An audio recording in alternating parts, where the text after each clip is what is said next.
Ilang palapag ito? Apat na palapag. Mas maraming mga estudyante ang makikinabang dito dahil malaki siya tsaka maraming siguradong silid-aralan narito sa building na ito.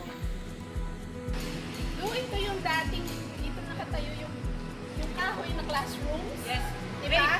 Grade 2. Pero tayo yata ang huling gumamit ng classrooms na yun kasi after us, inibag na siya. Dahil nung time na yun, ginagawa naman yung dalawang buildings dito sa magkabilang kami.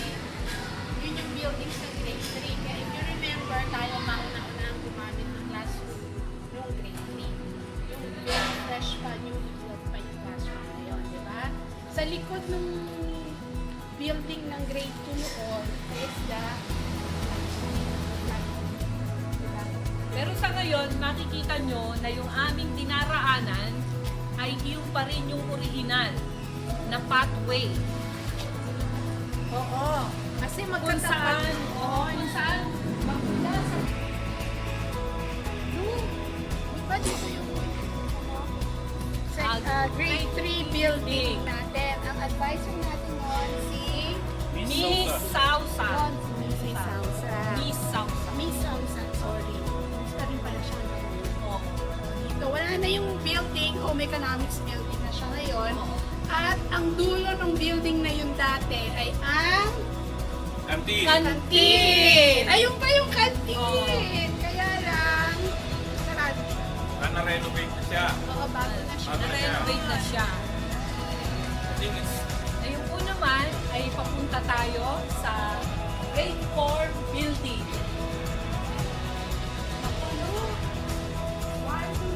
Fourth floor na siya ngayon. Samantalang dati ay isang floor lang po yan. Makikita nyo ngayon, sabi nga ni Jonah, 4 na palapag na ngayon. Dahil sa dumadaming bilang ng mga estudyanteng nag-aaral dito. Tingnan natin yung classroom natin.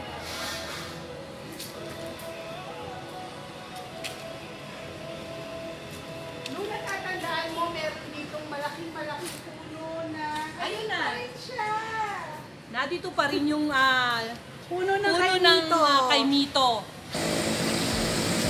Ito ang isa sa mga lugar na sigurado akong hindi makakalimutan ng lahat na nag-aral dito sa aral. Ito pa rin yung original na puno ng kaimito.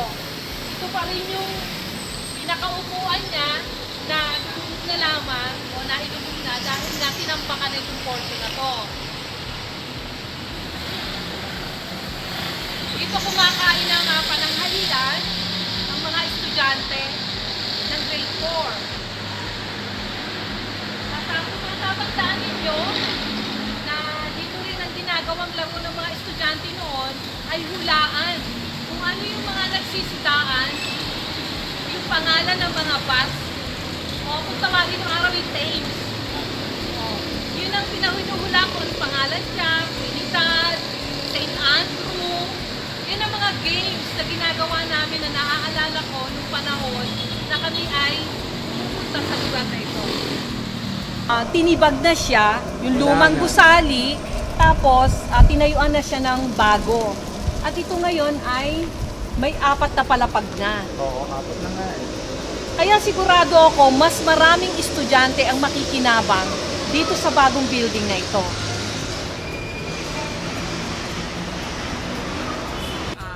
Pupuntahan po naman natin ngayon susunod ay yung mga gustong-gusto ng mga estudyante noong panahon na yon, ang lugar ni Timoma. Puntahan po natin. Dito natin makikita sa lugar na ito yung hagdan papunta sa kay Timoma. Pero ngayon, wala na siya. Oo, kasi puro bahay na. Wala nang tatakasan ng mga boys kapag gusto nilang kumakas pa uwi.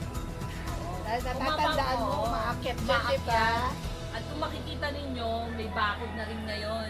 Medyo mataas. Mataas na. Ito na po yung dating pinupuntahan natin noong ating kabataan kung saan bumibili tayo ng napakasarap na Giniling na giniling na karne. na karne na nakapalaman Sa sa monay. At pandesal. At pandesal. pandesal. At meron pang isa. May yung sago pa ba mangga nun? na Na ini-slice. may bagoong. Na may bagoong. Na ini-slice siya na Oo. merong kasama pambalat. Memorable yan. Ito po yung ito po yung daan kung saan ito yung patungo papunta sa ilog. Oo. Kung saan tayo kumukuha ng ating tubig na pandilig sa Garden. garden.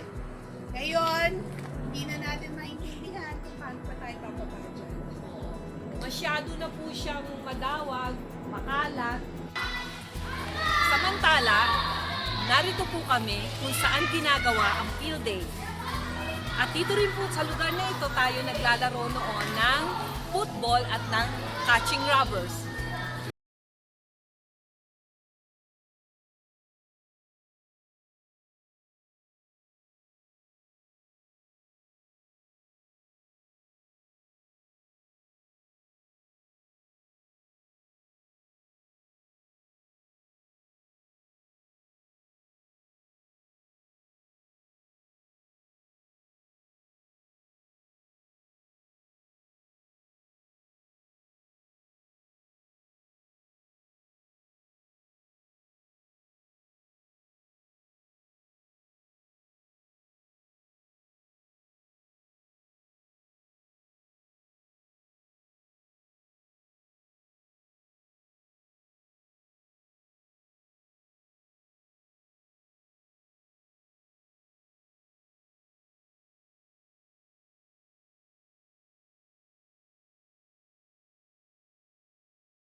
CR!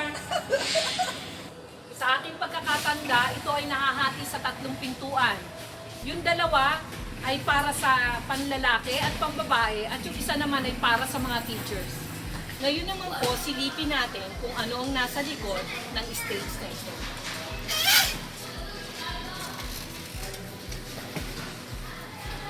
Ngayon po, ang dati pong CR natin ay bodega na. Bodega ng mga gamit ng gymnasium para sa event ng school. Hindi po natin siya mapapasok ngayon dahil kasalukuyan po siyang nakakandal.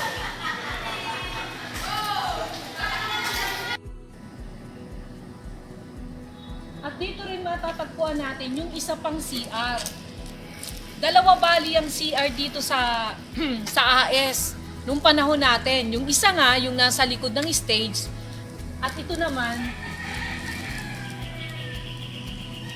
ito yung isa, yung pangalawa. Oo. Pero ako hindi ko na yun matandaan. Yung matandaan. Oo. Pero ganun din, Jo. Pareho lang sila ng kategorya. Ayoko ng tandaan. Ayoko na siya tandaan. Pero kung mapapansin natin, nandun pa rin siya sa dating sa dating lugar. Sa dating pwesto pa rin, hindi siya nabago. Ito ba? 3, 2, 1. Lu, meron pa rin isang special dyan sa CR na yan. Tatandaan ko. Meron dyang multo. Talaga? Yes. Totoo ba yung usap-usapan na yun? Narinig ko na. Nung araw pa yan, naririnig ko na yan. Narinig ko lang yan sa mga Boy Scouts kasi hindi ko yan naaalala. Pero nung masabi mo na meron CR, naalala ko bigla yung merong kwento dyan eh. Pero ang pinakamagandang magkwento tungkol dyan yung Boy Scout mismo. Oo, Halika tama. nga! Dito ako Halika, halika. Oh. Kasi, nung araw, meron kami mga challenges. Bilang Boy Bilang Scout. Boy Scout, iikutin namin ang buong eskwelahan. Ang pinakahuling area na pupuntahan namin, itong CR na to, yan yung last challenge namin. Challenge. Oo. Ang hanapin namin yung card kukuhanin namin sa Kung saan itinago. Kung saan itinago. Kung Oo. saan part ng CR. Minsan nasa gabi. Frame or ng inodoro, ng ano. Tatlong challenge. Minsan, kaya namin iniisip na multo, hindi namin alam kung totoo o tinatakot kami kasi nakakarinig kami ng kalansing ng kadena. Talaga? Oo, Ah. yun. Kaya yan yung last challenge namin. At yun, ibinibigay sa amin pag bandang 6 o'clock na. Ng Medyo hapon? madilim na siya. Grabe. Talagang challenge nga. Oo. Tinatakot ka na, may amoy pa. Oo. At ang amoy pa, hindi lang may amoy, may physical UFO doon sa loob. May natatandaan mo ba kung ano yung dating nakatayo dito sa lugar na to? Oo, yung practical arts room. Na Gawa sa kahoy. Bali, nahahati siya sa dalawang kwarto. At natatandaan ko, ang mga guro natin noong panahon na yon ay sina Mr. Capistrano, Mr. Diaz, Mr. Medina, at saka si Mr. Samson. Tanda mo pa. Hindi, actually, tanong din ako sa mga ibang classmates natin kasi medyo nalimutan ko na rin yung mga pangalan ng teachers. Pero yung mga mukha, hindi Okay. Ngayon, mapapansin natin na gawa na siya sa semento, Concrete. sa concrete na siya. Pero dilapidated na rin. Oo, parang hindi na rin siya masyadong nagagamit. Kasi may bago na silang na-construct na industrial arts room. At ito, pupuntahan natin. Ito na ang bagong industrial arts room. Nasa unahan lang ito nung unang industrial, yung lumang building Lumang na building. pinuntahan natin Oo. kanina. Kung matatandaan ninyo, ang nasa likod na stage ay bakanting lote yan. Oo. Kung saan merong natatandaan nyo, madamo siya. Tapos May pero mga balag. may balag, pero Oo. tapos meron siya mga dahon ng gabi Oo, na may tanim. mga tanim. Oo. Bali ngayon, ang nakatayo na ngayon dito ay yung bagong industrial arts room ng AS. Okay. Silipin Since natin. bukas siya, puntahan natin. Puntahan natin. Pa-excuse po, patingin lang. Okay. Oh, nire-repair pala siya ngayon. Under renovation pala siya. Oh, nire-repair pala siya. Ang ganda na ngayon, Kung mapapansin natin ngayon, updated na yung mga gamit nila. At ang pasilidad ay talagang papakinabangan ng mga mag-aaral. Punta naman tayo ngayon sa garden area kung saan tayo nagtatanim ng okra, talong, pechay, mani, at saka lechugas. Diba? Tama ba ako, Lu? Tama. Yun. Natatandaan ko pa nun na sinasabi na ang school daw na to kaya mataas ay dahil luma itong sementeryo noong panahon ng Kastila. Tapos, natatandaan ko rin kapag ka nag-gardening tayo, palagi nating parang naging urban legend na sa atin yung baka may mahukay tayo. Bungo, kalansay. Natatandaan mo yan? Oo.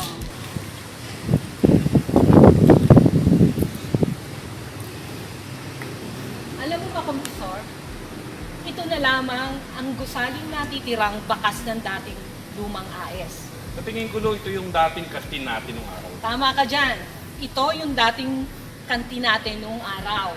Siya na lamang ang natitirang gusaling nakatayo dito na bakas pa ng dating AS.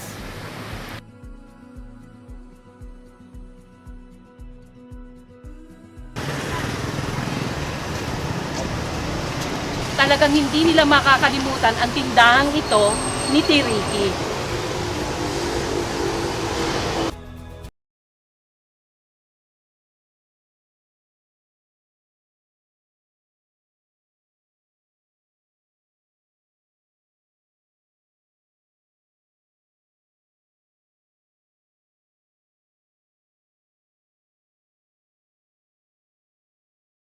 Ako na 1962, kami nagtitinda rito.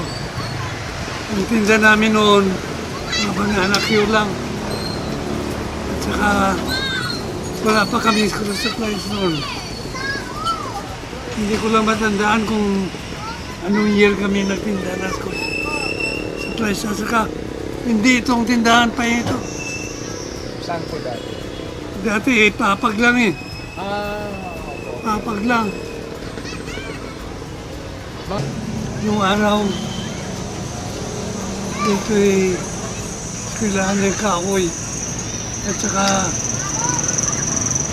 ang kakayuan dyan halos kasama ng sementeryo municipal. Dati po cementerio. Oo. Eh, nung gawin yan, mayroon po nahuhukay ng mga Na mga kalansay. May Oo. mga, ano yung panahon po ng hapon? hindi panahon ng P1. Kayo po ba ay taga Angono po? Hindi. Ilonggo ako, asawa ko taga Anguno. Kanino ang po yung asawa?